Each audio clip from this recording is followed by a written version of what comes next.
起飛啦！今日精彩嘅行程又再開始啦！離開咗阿蘇公園度假村之後，有馬嘅呢度。係啊，我哋首先就去到草千里，當然係上阿蘇火山嘅必經之路啦。嗱，話咁快就上到阿蘇火山咯喎！上到去停低嘅車，望望四周，火山嚟㗎呢度。呢啲咩嚟㗎？呢啲係叫庇護堡啊！當火山爆發嗰時，你匿埋。哇，唔係啊，咁都。不過呢個就要啦，幫襯啦。幫襯咩啊？求翻支簽啦，保大家平安啊嘛。所以我哋100 yen 幾蚊都要俾嘅。入屋要叫人，入廟要拜神，嚟到呢度梗要做啲嘢啦。上到嚟見到咯喎，呢個就真係叫做阿蘇火山啦。呢個火山口嚟㗎，呢個仲係第一個火口啊，叫做犀利啊！今日天氣十分之好啊，所以我哋見到呢啲，哇咁啊叫好啊！你睇下人哋啲片啦，全部蒙蒙查查㗎，又遇咗天氣唔好，我哋呢啲日真係風和日麗啊！你睇下幾壯觀。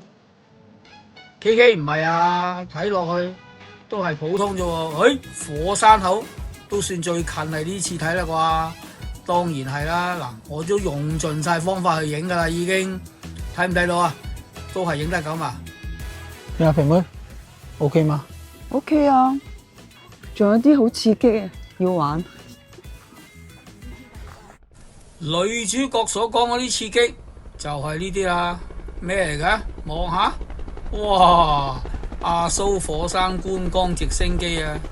呢次我哋重本啊，7分鐘直升機上去個山上面兜一個圈，望一望，哇！呢啲就叫凌霄啦！喺上面望落嚟，呢次我都係第一次同女主角坐直升機嘅機會啊！飛機坐得多啊，直升機都算第一次啦。你睇望下，其實真係值㗎。呢個都算叫火山喎。不過呢個已經叫碎火山，跟住仲有啲山路啦，跟住我哋兜咗個圈，望得啦。頭先見到個草千里啦，騎馬嗰度啊，馬就唔好騎啦，嚟到呢度只不過望下，埋到嚟火山啦喎。嗱，火山停車場嗱，真正啦，咁仲係天公造美，你睇下呢次望落去，連頭先啲煙都冇啊，直情睇到真係真正嘅火山口啊！呢個就叫阿蘇火山中岳第一火口啦！呢一次俾我咁樣近距離睇到火山口，幾廿年人都係第一次啊！飛機師更加轉另外一邊俾我再望多次望完噶啦，係啊，望完之後咁就翻去噶啦，咁就7分鐘噶啦，已經幾快，真係快樂不知時日過啊！馬上就要講拜拜啦，同直升機冇錯啦，我哋翻到嚟呢次使咗1300蚊港紙2個人，超值啊！咁嘅天氣，咁嘅環境，咁就玩咗1個上晝啦。行程我哋繼續離開咗酒店，今朝跟住頭先去咗咪直升機玩咯，阿蘇火山，跟住就去高千穗，再跟住就走咗去呢個由布院金輪湖，最後一站就係別府啦。今晚我哋喺別府住客棧喎。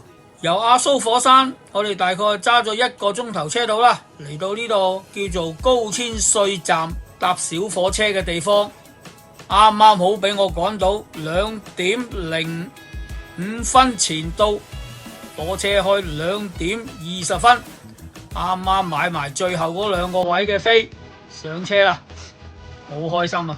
咁都俾我趕得到，梗係開心啦！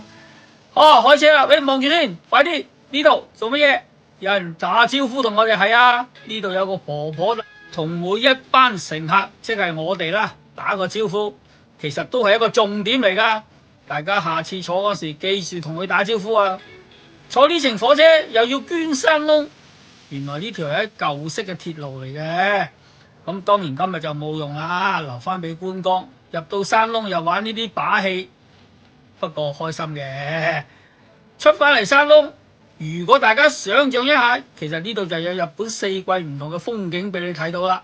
四季分明嘅日本呢，其實真係一個旅遊嘅重點嚟嘅，可以唔同嘅時間就有唔同嘅景色。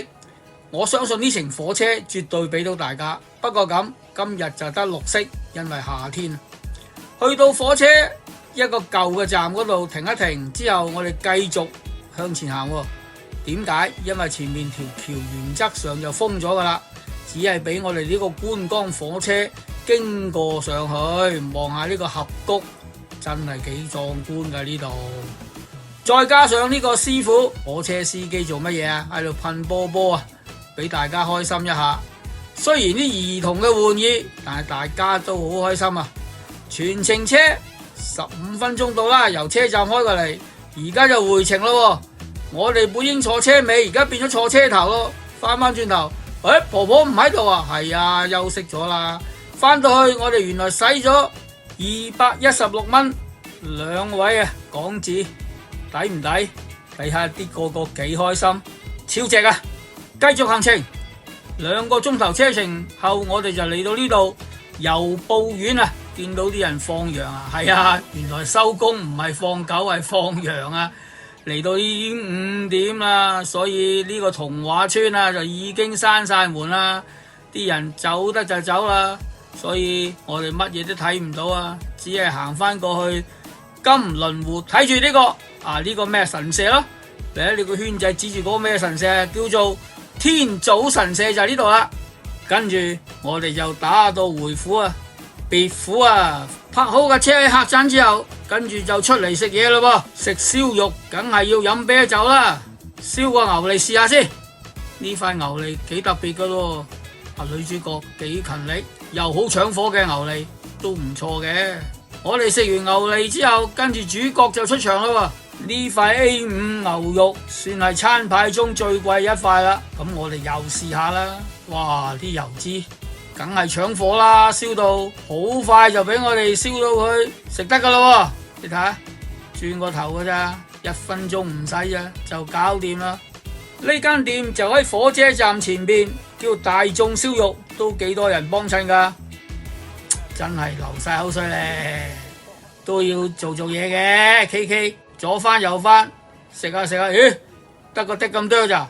係噶啦，食完之後食埋呢個煲仔飯，日本人都有煲仔飯噶，原來清晒倉，搞掂咯，好似冇食過嘢咁。其實食幾多錢啊？312蚊港紙，抵食啦。好啦，今日係咁先啦，拜拜。